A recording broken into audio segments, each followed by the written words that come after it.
See, as I said in the earlier video that we are measuring quantity here and the price here.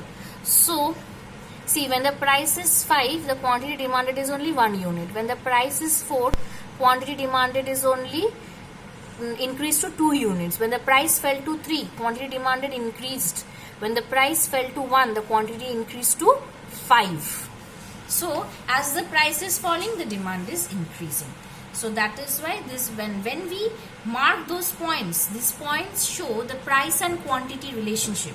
These different points, like you can see the P, Q, R, S, T. These points show the price quantity relationship. While joining the points, we get the individual demand curve. Next is the market demand curve. In the market demand curve also you can see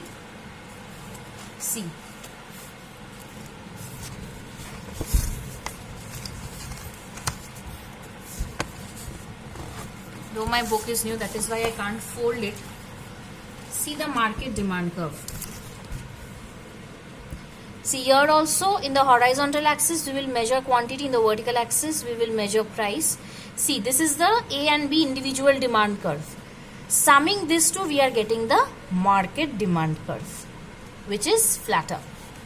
Okay, so summing up of the individual demand curve gives us the market demand curve. So market demand is the graphical representation of the market demand schedule. Okay, now if we talk about what is the slope of this demand curve, what is the slope of the demand curve? Slope of the demand curve is change in price. The formula is change in price by change in quantity. Change in price by change in quantity is the slope of the demand curve. Change in price by change in quantity is the slope of the demand curve. Now, the next thing that we will be doing is, why is this demand curve downward sloping? One thing I said that both the variables are moving in the opposite direction. Okay, so that's a conceptual reason that why the demand curve is downward sloping. There are 3 other reasons why this demand curve is downward sloping. Those 3 reasons are, so the very first point is the law of diminishing marginal utility, that is law of DMU, diminishing marginal utility.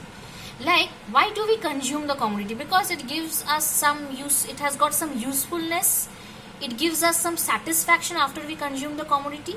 So that is the thing. But when we are very hungry, the food that we eat that time, with the satisfaction that it gives us, we will not spend money. Suppose I am very hungry, I spend 50 rupees for my food. Okay, I get satisfied. But the next time when I buy, I am not so much hungry. So I will not spend 50 that time. I can spend 20 or 10 according to my hunger. So that is the thing. As we go on consuming a commodity, the utility of that or the usefulness goes on decreasing. So we will not spend that amount of money that we had spent earlier on that commodity. The money that we will be spending on the commodity will go on decreasing as per our utility. Okay, so that is what is happening. That when the price is high, suppose like in that we did in the diagram of the individual demand curve, what did we see? That when the price was low, we were going on demanding. As the price was falling, our demand was increasing. Okay, but we will not spend rupees 5 for a commodity, because if we go from the vice versa thing, or we go in the opposite direction, when the price will increase, we will not spend that much amount of money, because the utility of the commodity is also going on decreasing as we are going on consuming. So law of DMU states that as we consume more and more of a commodity, its utility falls. Okay. Next is substitution effect. Now what is the substitution effect? Substitution effect refers to substituting one commodity in place of the other. Substituting one commodity in the place of the other. Like I said in case of substitute goods, a commodity which is used in place of the other commodity. Okay. Now, if the price, suppose I take tea and coffee, if the price of tea falls down, Now tea is comparatively cheaper to coffee, so we will increase the consumption of tea. That is, the demand for tea will rise. Next is income effect. Suppose the price of a commodity falls down. That means the real income of us has increased. That is, the purchasing power has increased. The purchasing power has increased. So, if the suppose if the price of a commodity is falling down, that means the real income has fallen down.